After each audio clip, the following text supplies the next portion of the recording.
2 kart 28, 3, 33, 6. Nors tiesa, kad pragaras yra atskirimas nuo Dievo ir visų gerų dalykų, taip pat tiesa, kad tai yra tiesioginė vieta, pagrįsta Dievo žodžiu. Turime apsispręsti, ar tikėti tuo, kas parašyta Biblijoje, ar veikiau imti iš Biblijos tik tai, kas mums patinka. Turėtume rinktis tikėti, net jei tai nepatogu ar prieštarauja mūsų kultūrai. Mes renkamės tikėti tiesa, o ne laikinumu. Faktai yra laikini ir gali keistis. Tiesa yra amžina ir niekada nesikeičia. Štai kodėl mes laikomės raštų, kuriuose sakoma, kad pragaras yra tiesioginė ugnis deginanti vieta, tokia kaip Geina, Tofetas ar Hinomo slėnis. Svarbiausia yra kontekstas, ir 167 kartus pragaras vadinamas būtent taip. Turime suprasti, kad pragaras nebus vienas didelis vakarėlis, kuriame pamatysime savo draugus ir kartu linksminsimės visą amžinybę. Tai rimta. Ir tai amžinai. Graikų kalbos žodis kančia čia turi 3 reikšmes. Vienas tai ūmus skausmas dėl alinančios ligos. Tikintieji į Kristų savo skausmą nustos kentėti, kai fiziškai mirs. 2 tai reiškia kankinimo lentyną. 3 tai reiškia intensyvią ugnį, kuri yra pakankamai karšta, kad išlydytų auksą. Naujajame testamente pragaras apibūdinamas kaip ugnies vieta neužgesinama, amžina, krosnis, liepsna, ugnies ežeras. Jėzus 19 kartų pavartojo žodį ugnis pragarui apibūdinti, nes jis yra tikras ir turėtų mus motyvuoti daryti viską, ką galime, kad niekas iš mūsų pažįstamų ten nepatektų. Kas nutinka, kai žmogus patenka į pragarą? Vienas jie trokšta paguodos, jis paprašė tik piršto galiuką pamerkti į vandenį. Jėzus aprašo pragarą kaip verksmo ir aimanų vietą. Pragaras sukurtas ne žmonėms. Pragaras buvo paruoštas velniui ir jo angelams. Pragaras buvo paruoštas šėtonui ir jo pasekėjams, o ne žmogui. Tai baisiausia bausmė šėtonui ir puolusiems angelams. Mato 25, 41 NKJV. Tada jis taip pat tars tiems, kurie bus kairėje. Eikite šalin nuo manęs, prakeiktieji, į amžinąją ugnį, paruoštą velniui ir jo angelams. 2 jie išreiškia susirūpinimą, jis prašo, kad kas nors nueitų ir perspėtų jo šeimą.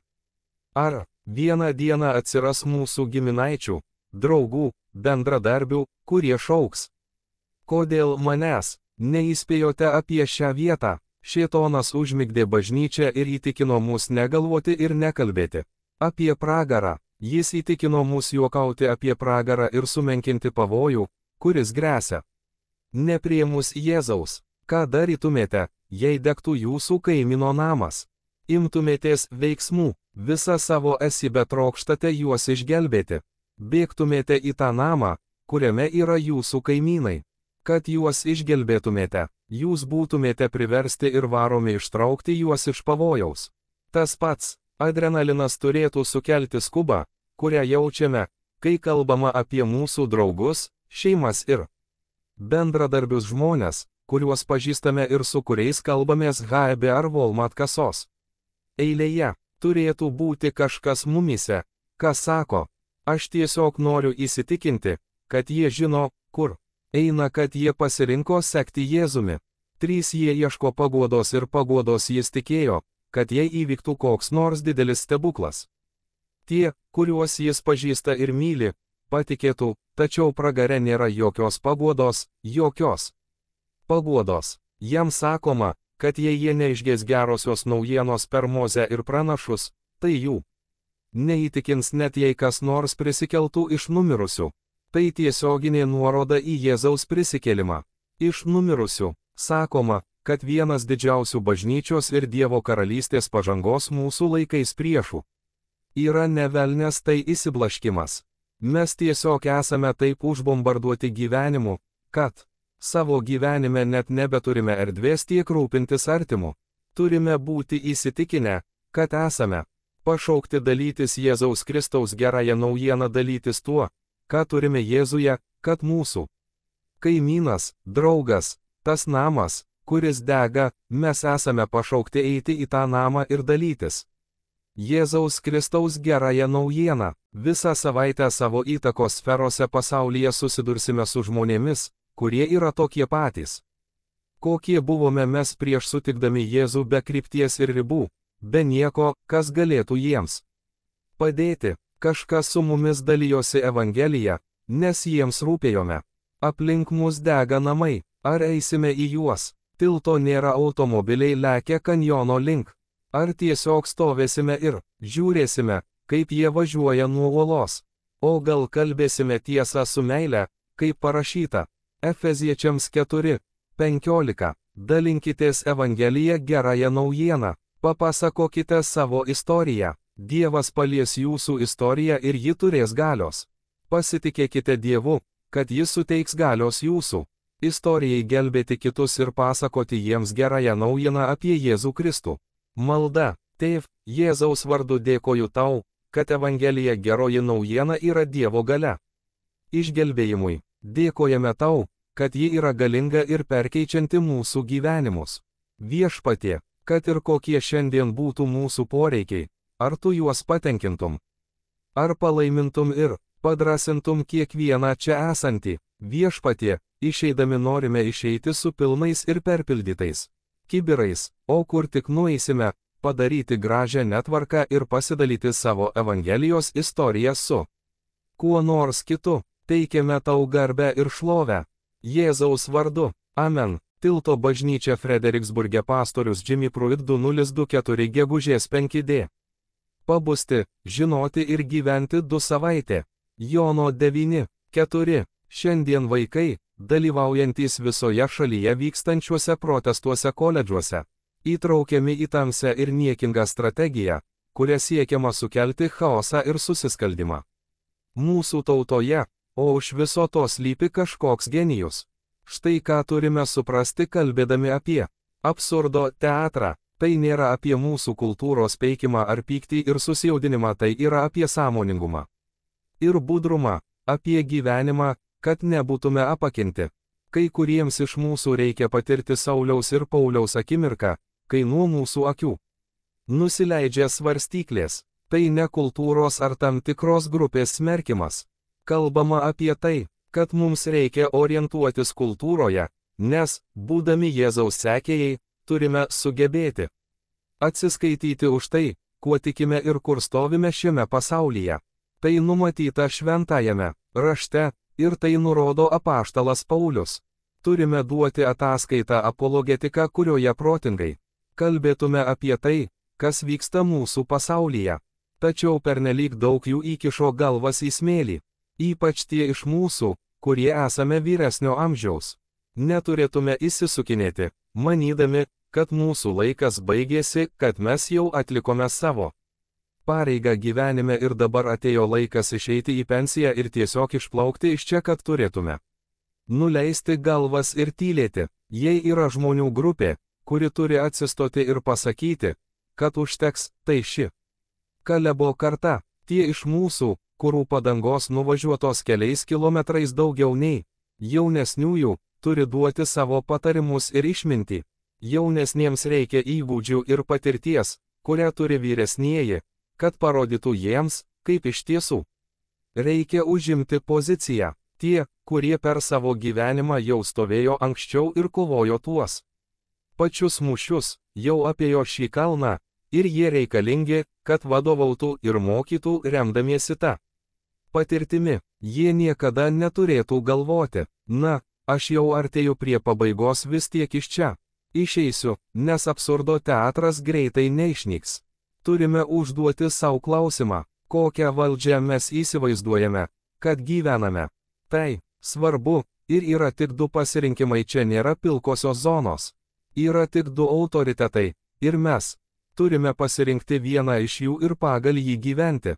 Tai arba Dievo karalystės valdžia, arba šėtono karalystės valdžia. Štai ir viskas, nėra jokios kitos valdžios, kalbant apie tai, su kuo mes šiame pasaulyje derinamės. Tai yra mūsų įspėjamasis skambutis. Turime išgyventi Sauliaus Paulio akimirką ir leisti, kad nuo mūsų akių nukristų svarstyklės, kad galėtume blaiviai vertinti tai, kas kasdien mus pasiekia 100 000 mylių per valandą greičiu. Apie du autoritetus rašė Bobas Dylanas, kuris sakė, tai gali būti velnias arba viešpats, bet kažkam teks tarnauti. Turime melstis už pabudimą, melskimės už atgimimą, tikėkime Dievo judesio. Jau dabar, koledžų miesteliuose vyksta atgimimo protrūkiai, Dievas juda universitetų miesteliuose. Visoje Amerikoje, tačiau tuo pat metu universitetų miesteliuose tvyro chaosas absurdo. Teatras. Pirmasis didysis prabudimas 1700-aisiais iš tikrųjų buvo tai, kas paskatino ir suteikė jėgų Amerikos žmonėms atsiskirti nuo Didžiosios Britanijos ir kovoti už savo nepriklausomybę. Atgimimas ir pabudimas skatina veikti. Tai ne tik, mes su Jėzumi turime gerą dalyką, ne tik, aš atgimiau ir dabar kurį laiką sėdėsiu savo maldos kambaryje ir bendrausiu su Jėzumi. Kai Jėzus išėjo atsigaivinti, atkurti ir atnaujinti, jis išėjo ir padarė nuostabių dalykų, kuriems atlikti jam reikėjo jėgų. Jis pasitraukė ir gavo jos iš Dievo, tada šluostė velniui uodegą. Jis laimėjo kovą ir iš karto stojo į kitą mūšį. Dažnai, kai pailsime, manome, kad nuo tada galėsime gyventi amžiną poilsį. Tačiau mes pailsime tam, kas ateina, į kvietimui atsistoti ir prabusti, kalbėti ir pasisakyti, įsitraukti į gyvenimą. Turime suprasti, kad mūsų kova vyksta ne prieš kokį nors žmogų. Viskas, į ką dabar įsitraukėme, yra dvasinė kova. Turime tai nuolat girdėti, kad nesusipyktume dėl atskirų asmenų, žmonių ar grupių. Kai Paulius susitiko su Jėzumi, Biblijoje sakoma, kad jam tarsi nuo akių nukrito dideli svarstyklės. Dievo troškimas kiekvienam iš mūsų yra toks pat, kad matytume gyvenimą trimačiu kristaliniu skaidrumu. Nesuklyskite, kai ateina audros, aiškumas ateina po jų ir Dievas nori, kad mums būtų aišku. Jis nori, kad mes gyventume budrus nemiegodami. Šviesoje, prieš išmaniuosius telefonus gyvenome, rašėme laiškus, kalbėjomės, eidavome vakarieniauti su draugais ir neturėjome telefonų. Mėgaudavomės gyvenimu kartu, nuvykę į viešbutį, registratūroje palikdavome žinutę, kad kitą rytą mus pažadintų. Šiandien Dievas sako savo bažnyčiai, tai jūsų žadintuvo skambutis, laikas pabusti, laikas mums išgyventi Sauliaus Pauliaus akimirką, patirti krikštą šventosios dvasios sukrėtimą, kad būtume įgalinti būti jo liudytojais, išeiti su liudijimu ir papasakoti pasauliui apie Jėzų. Jona 1:1-3. Viešpaties žodis atėjo Amitajo sūnui Jonui.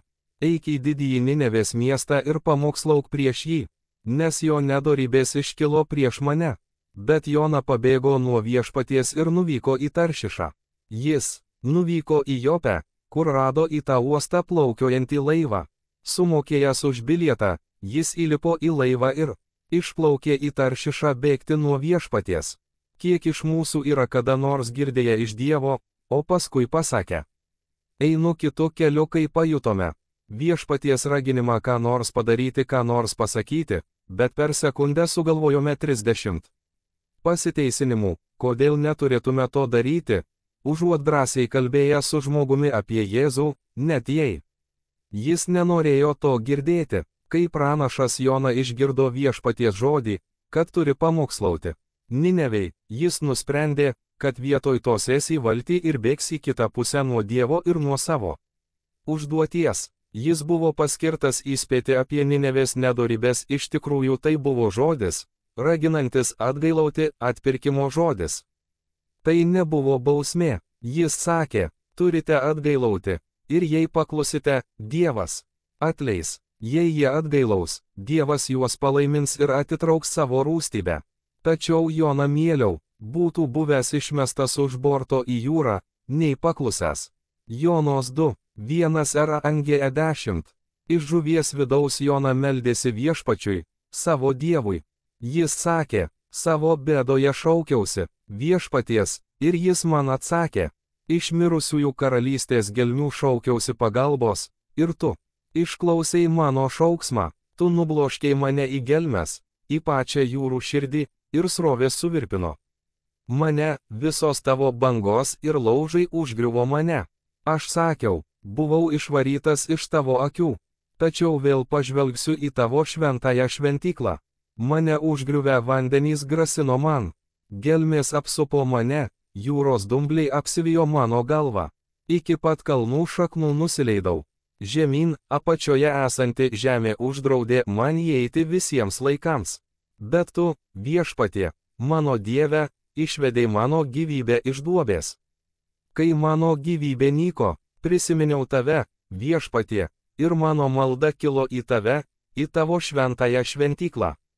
Tie, kurie laikosi įsikibę beverčių stabų, nusigręžė nuo Dievo meilės jiems. Bet aš su dėkingumo, šlovinimo šūksniais aukosiu tau, tai, ką pasižadėjau, įvykdysiu. Sakysiu, išgelbėjimas ateina iš viešpaties, viešpats įsakė žuviai, ir ji išvarė Joną į sausumą. Mes matome šią istoriją ir paverčiame ją animaciniu filmu ar pasaka, nesunku patikėti, kad tai buvo tikra istorija, kuri kažkam nutiko. Turime suprasti, kad Dievo karalystėje viskas įmanoma. Jonui teko pabusti, kodėl dėl savo nepaklusnumo, tačiau jis atgailavo, ir Dievas nusileido. Dievo širdis mums leidžia ateiti į situacijas ar kelius, kuriuose yra kažkas sunkaus, ne tam, kad nubaustų, bet tam, kad atsiverstume. Jis taip mus myli, kad leis mums patirti siaubingų nepatogumų, kad atkreiptų mūsų dėmesį, mus pažadinti, nes palikti patys savo ir savo patogumams palikti streso ir įtampos trūkumui. Greičiausiai neatsiversime. Čia, Amerikoje, mums ilgą laiką buvo labai lengva.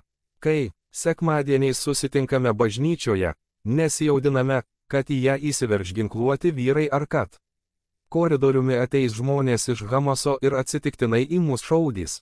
Mums nereikia dėl to nerimauti, nes šioje šalyje mums buvo suteiktas komfortas, apsauga ir saugumas ir mes tai laikėme savaime suprantamų dalykų.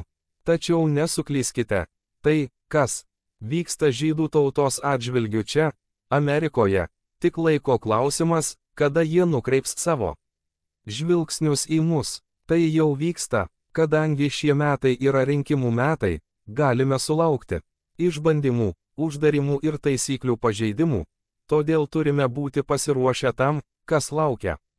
Turime būti pasiruošę savo širdimis, mąstysena ir praktiškai pasiruošę viskam, kas ateis. Daugelis tiki, kad bažnyčios paėmimas jau visai netoli, kad tai gali įvykti bet kurią akimirką. Tačiau lieka daugybė tų, kurie dar nepažįsta Jėzaus. Taigi Jona įsirito į žemę ir nuvyko į Ninevę, kur pro sukastus dantis skelbė Dievo raginimą atgailauti ir jie atgailavo. Tauta atgailavo dėl viešpaties žodžio, ir Dievas, remdamasis Jonos paklusnumu, atleido. Negalime sąmoningai nepaklusti viešpačiui. Šventajame rašte skaitome, kad yra dalykų, kurie yra įgaliojimai nurodantis, ką turime daryti, kad turime padaryti visų tautų mokiniais. Tai nėra pasirinkimo galimybė, tai ne Biblijos priedas, bet veikiau Evangelijos šerdis. Mūsų pareiga pasakoti kitiems apie savo ėjimą su Jėzumi, dalytis gerąją naujieną apie Jėzų Kristų ir melstis, kad jie atgailautų, kad viešpats atleistų nuo savo nuosprendžio, kuris jų laukia, jei jie to nepadarys. Viskas grįžta prie klausimo, ar mylime Dievą ir ar mylime jo tautą. Pakartoto įstatymo knygoje vadinama Šema, vėliau Jėzus sakė, svarbiausias įsakymas yra šis: klausykis, Izraeli, viešpats, mūsų Dievas, viešpats yra vienas. Mylėk viešpatį, savo Dievą, visa širdimi, visa siela, visu protu ir visomis jėgomis. Antrasis įsakymas yra toks: viešpaties, Dieve, viešpatie, mylėk savo artimą kaip save patį. Nėra didesnio įsakymo už šiuos. Mk 12:30. Mes mylime žmonės dėvėdami savo kaukę HEB, bet ar mylime juos pakankamai, kad kalbėtume jiems tiesą ir kalbėtume ją su meile, per meilę ir dėl meilės. Turime kalbėti tiesą, nes mylime. Mes sakome tiesmukus dalykus, įvardyjame dalykus, konfrontuojame su dalykais. Taigi turime taip pat paklausti, ką Dievas mane kviečia daryti. Negalime sąmoningai pasirinkti nepaklusnumo ir vis tiek tikėtis, kad Dievas pasirodys, sutvarkys mūsų žingsnius, atsakys į mūsų maldas ir suteiks mums visavertį ir gausų gyvenimą, kuriuo tikėjome. Dievas tikisi paklusnumo. Savo gyvenime galime turėti tik vieną šeimininką, vieną karalių, vieną valdžią, vieną viešpatį. Išėjimo 23 NV. Neturėsi kitų dievų prieš mane. Tai pirmasis įsakymas. Mes turime jį mylėti, turime jam paklusti ir gerbti jį meilę. Kaip galime gyventi taip, kaip norime retkarčiais ateiti į bažnyčią, retkarčiais pasiimti Bibliją. Kartais pasimelsti prieš valgį, o likusį laiką gyventi taip, kaip norime ir tikėtis, kad Dievas pasirodys ir palaimins mūsų gyvenimą. Paklusnumas nėra pasirinkimas, tai mūsų pasirinkimas. Kaip Dievas pašaukė Joną, taip ir mus dabar kviečia paklusti tam, kam mus pašaukė. Kokią svajonę jis mums davė įgyvendinti? Ar pabėgome nuo jos mainais į ką nors kitą? Ar atgailaujame? Ar grįšime į mums skirtą juostą? Ar sieksime savo pirminio pašaukimo? Duris, kurias manėme esant uždarytas, Dievas gali vėl atverti. Jis gali atnaujinti mūsų paskyrimą, jei tik būsime paklusnus. Malda, brangus viešpatie, tegul ši diena būna ta diena, kai atsibusime ir suprasime, kad galbūt nesame ten, kur turėtume būti, atsižvelgdami į mums duotą svajonę ar gautas užduotis. Viešpatie, leisk mums pasinaudoti šią galimybę atgailauti iš naujo, suderinti savo mintis su tavimi, atsigręžti į tave ir nusigręžti nuo to, kad tiesiog darytume, ką norime. Viešpatie, tegul ant mūsų nusileidžia nuteisinimo dvasia, nes žinome, kad jei atgailausime, tu nusileisi, tu praskleisi debesis ir atneši aiškumą. Viešpatie, pažadink mus, kaip pažadinai Joną, kaip pažadinai Saulių, kad taptų Pauliumi. Kaip pažadinai sūnų Palaidūną kiaulidėje. Viešpatie, žinome, kad esame arčiau tavo sugrįžimo, nei buvome. Tu suteikei mums šią galimybę ištarti Jėzui taip ir visą laiką, kuris mums čia liko, nugyventi tavo garbei ir pagerbti tave savo gyvenimu. Viešpatie, atiduodame tau savo praeitį, dabartį, ateitį ir visą savo gyvenimą. Pripildyk mus savo šventąją dvasią, kad žinotume, ką daryti ir kaip turime orientuotis šiame gyvenime. Mylime tave, gerbėme tave ir dėkojame tau. Jėzaus vardu. Amen. Tilto bažnyčia, Frederiksburgas, pastorius Jimmy Pruitt, gegužės 7, 2023 serija nėra Perfect People LLOUED. Abraomas tai išbandymas. Dievas priima mūsų netvarką ir paverčia ją šedevrais. Pradžios 22, 1 RANGE 19 NLT. Visiems mums yra tekę, kad kažkas, kas mums buvo brangus, nukrito nuo lentynos ir sudužo. Taip nutinka, daiktai lūžta. Sveiki, ponas ir ponia Dumpiai. Vaikų pasakos ir pasakos turi prasmę, ir dažnai tai būna bibliniai dalykai. Visi karaliai, arkliai ir žmonės negalėjo surinkti Humpio Dumpio po jo didžiulio kritimo, bet Dievas